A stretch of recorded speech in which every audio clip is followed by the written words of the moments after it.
NAD supplements, yay or nay? This is a question that my dear friend Noemi just posed to me. So I figured this is a great opportunity to create a little clarity in a video for everybody out there, because this is a question I get a lot.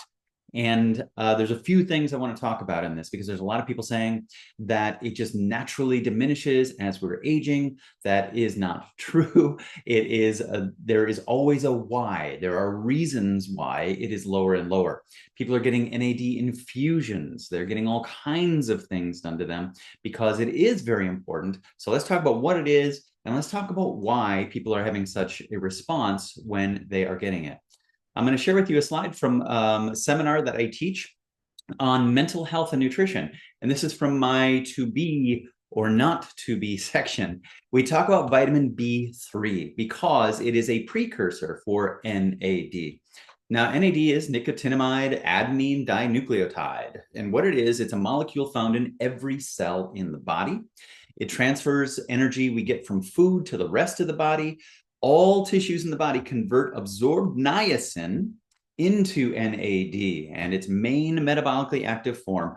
And when drugs and alcohol are used excessively, the natural stores of NAD are depleted. In fact, NAD infusion therapy is even being marketed by many spas to treat addiction and the effects of withdrawal. So, what am I saying here? I'm saying if you are needing NAD, if you have a good response to NAD, I think it is much wiser to use that information to inform you that you are probably very low in vitamin B3 and tryptophan, which is an essential amino acid. These are both precursors for your body to make your own NAD. And it's very likely that you are not getting enough of both of those. And I'll explain why here. And you are probably depleting it if you're if you're drinking alcohol, eating excessive sugar, and taking drugs. So let's go a little bit deeper into this tryptophan thing. I like to point this out to people to understand the absolute mind-blowing essential need for vitamin B3. It's so great that your body has created a way to make more of it out of another essential nutrient, tryptophan. And in fact, it takes 60 milligrams of tryptophan to make 1 milligram of vitamin B3. What is this inferring? What is my takeaway from this? That it is so absolutely crazy important that your body has enough B3. You better get in a good source all the time, because it's also essential for serotonin. This is where the mental health piece comes into this. And I'm going to skip down a little bit to look at something that I point out on B3 is, where's this too much versus not enough piece? I really believe most people are down here way too close to not enough, because B3 is a water-soluble vitamin. And deficiency is very likely. It should be definitely addressed and ruled out in all cases of depression. And I think in anybody who drinks alcohol regularly, eats sugar regularly, and takes drugs regularly, you should definitely be looking at your B3 stores. Toxicity is very less likely because the supplementation is, again, water soluble on that.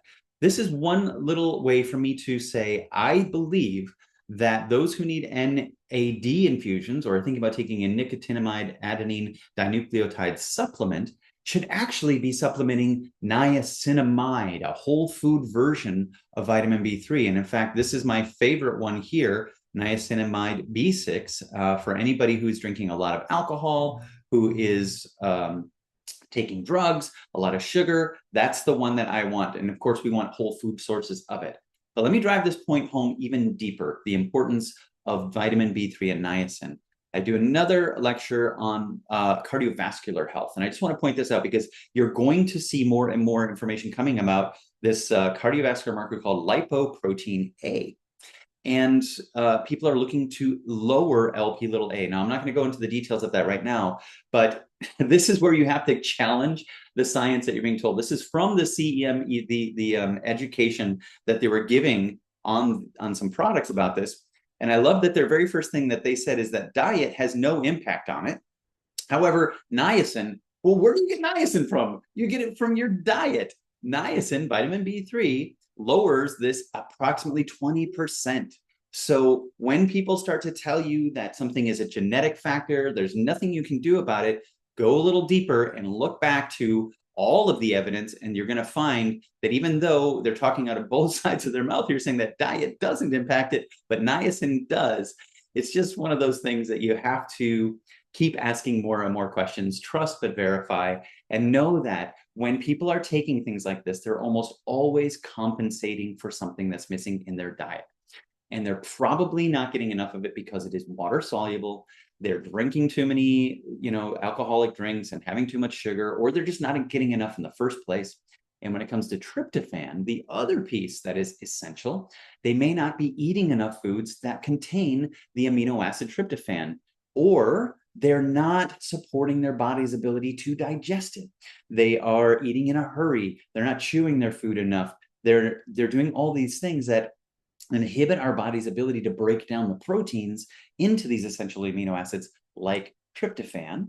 And so we're really just having a supply issue. We're not getting enough tryptophan or enough NAD into the system to be able to make enough of it. And we're not, and we're depleting it by doing these other things. So when somebody tells you it's just a natural part of aging, I push back on that. Now, just to go one level deeper on that, to be able to get the tryptophan out of the protein in the meats that or whatever you're eating, you have to have adequate stomach acid. And to have adequate stomach acid, you need a bunch of other vitamins and minerals that tend to be very low in the diet, things like vitamin B1 and zinc. And so you can see how once you go deep enough in this, you can start to understand that most of these things that people say are just due to aging are actually due to a long-term lack of the essential nutrients for our body to function naturally and take care of things. I hope that answered your question about the NAD supplementation. I hope that changes the way that you think about it. Look to foods that are going to be supportive of tryptophan and vitamin B3 and make sure you're getting a very good amount of those so you're not going too deep into that not enough end of that spectrum. Please keep the questions coming. I'm really enjoying being able to take these lessons that we've talked about so many times and try to articulate it in a very short form here for you.